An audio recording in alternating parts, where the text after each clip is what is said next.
Joining us now is Ali Safavi, Foreign Affairs Committee official at the National Council of Resistance of Iran. Thank you so much for joining us.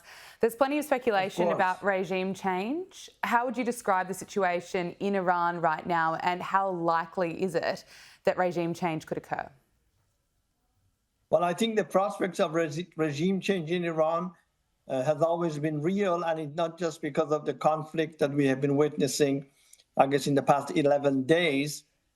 For 44 years, the Iranian people and, of course, the organized resistance have been fighting to bring down this regime because it poses not only a threat to the Iranian people, but also to regional and international peace and security. Obviously, in view of what has happened, the Iranian regime has never been so weak and vulnerable, not least because of the tremendous economic crisis that the regime is suffering from, but also, of course, now we see that its military and security apparatus has been heavily damaged. It has lost many of its top commanders, and of course, that will only enhance the chances of the Iranian people and the organized resistance to complete the job that they have been working on for so many years, to finally end this regime and bring peace and democracy to Iran.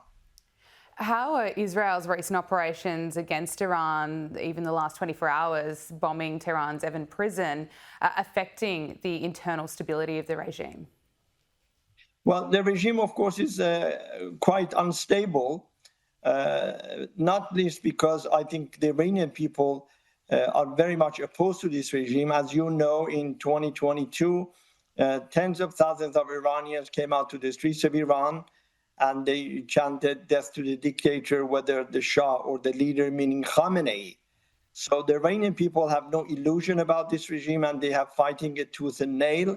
But obviously, with the weakening of the Iranian regime's military and security forces, naturally that will empower and embolden the Iranian people to take their fight against this regime to the next level and ultimately bring it down. Although I must emphasize that when we talk about regime change, we're not talking about regime change through foreign intervention and foreign wars, but bottom up, which means through the efforts of the Iranian people and the organized resistance, the NCRI and the MEK, who have been waging a war against this regime since 44 years ago.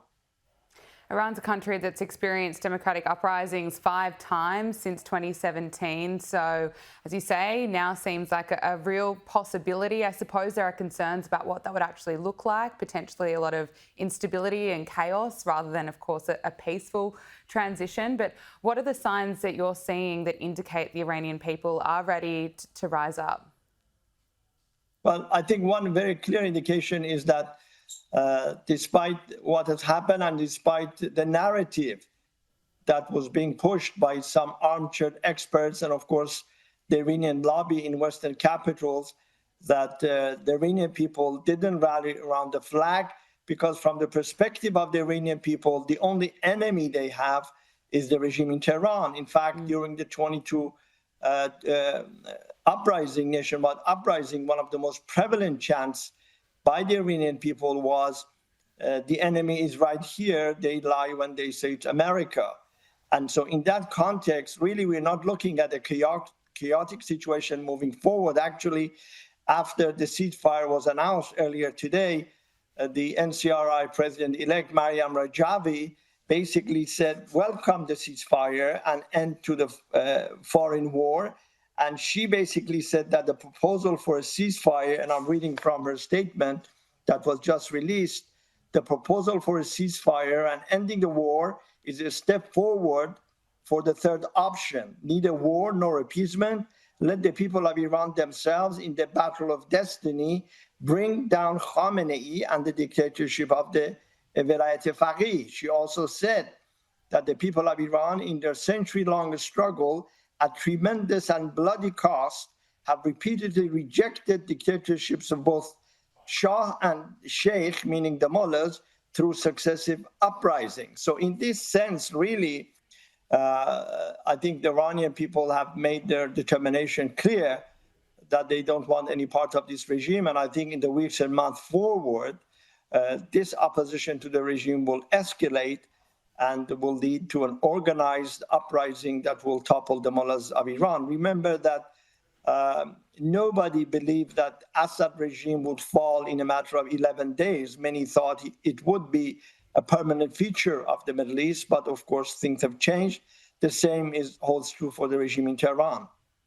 Ali Safavi, Foreign Affairs Committee official at the National Council of Resistance of Iran. Really appreciate you making the time to speak with us. Thank you. Of course. Thank you very much for the opportunity.